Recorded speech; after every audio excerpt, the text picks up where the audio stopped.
When we stare too long at the fruit of other people's lives, we lose sight of what blooms in our own garden. It is not that there are no flowers, we just can't see them while looking elsewhere. Even now, countless blessings are blossoming around us.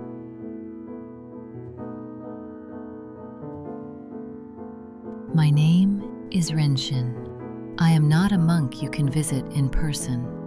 I am simply a voice, one that translates a Buddhist perception shaped in Japan into the language of modern life. Today, I would like to invite you to reflect on a habit that the mind can easily fall into: comparison. Why is it that, even in such an abundant age, we continue to feel a sense of lack?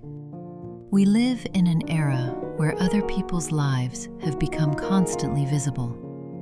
When we open social media, we see success, smiling faces, carefully curated moments of happiness flowing without pause. Intellectually, we can understand that these are just highlights and not the full picture. But our hearts perceive them as someone else's everyday reality. And when we turn off the screen, we look at our own lives and begin to feel unsuccessful, unhappy, unfulfilled.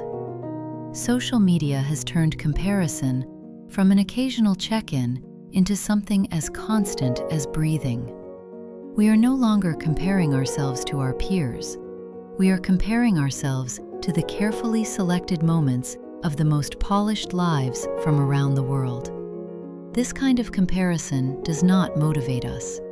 It plants doubt and uncertainty, not only about what we do, but about who we are. Here, I would like to share the words of Kazuo Murakami, a Japanese molecular biologist and a leading figure in genetic research. He once said, "To be born as a human being is like winning a 100 million yen lottery 1 million times in a row." Simply existing as a human being is already a miracle beyond imagination. And yet, we continue to complain about who we are and what we lack. Nearly 2,000 years ago, the Roman philosopher Seneca offered a warning about comparison. Let us take pleasure in what we have received and make no comparison.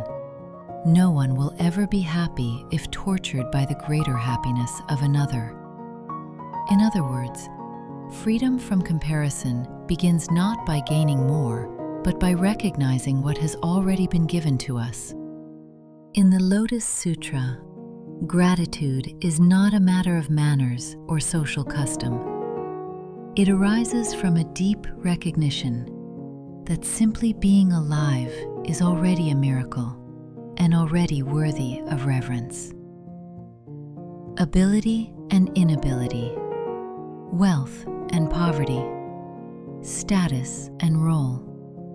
None of these determine the value of a life. All lives are equally precious. The Lotus Sutra consistently teaches this view. Consider this for a moment. Among countless forms of life in the vast universe, being born as a human being, this alone is an event of extraordinary rarity, a miracle beyond measure. Our lives exist only because our parents, grandparents, and countless ancestors before them passed the baton of life forward. When we truly realize this, we begin to understand that we are beings formed through immeasurable gifts. The things that quietly sustain our days. What arrives without calling attention. What supports us without asking to be seen. All of it exists because of someone's life, someone's effort, someone's unseen labor. When this understanding settles in the heart, we can no longer crave endlessly. As gratitude deepens, desire begins to quiet. And when desire quiets, comparison naturally loses its grip. The Lotus Sutra recognized long ago that much of human suffering arises from this endless cycle of wanting. One perspective comes from Scott Allan, a Canadian life coach and author. He explains that people who are often dissatisfied and unable to feel happiness are not unhappy because they are suffering, but because gratitude is absent from their daily awareness. The reason, he says, is simple. When gratitude is missing, its benefits remain unseen. Science helps us understand why this matters. When we feel gratitude, the brain releases dopamine, lifting our mood and awakening motivation. Serotonin supports emotional balance, helping the mind settle and steady itself. And oxytocin, often called the happiness hormone, nurtures trust and gentle connection with others. In other words, gratitude naturally gives rise to motivation, emotional balance, and a sense of well-being. It allows us to feel at ease with who we are and where we are right now. Gratitude is not idealism. It is part of how human beings are designed.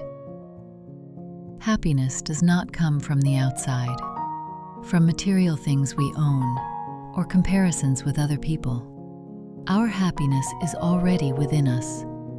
If we shift our attention inward and focus on what we are grateful for, that simple adjustment of perspective alone can change how we feel about ourselves and the world. Today, just once is enough. Acknowledge the fact that you are alive and that you have already been given so much.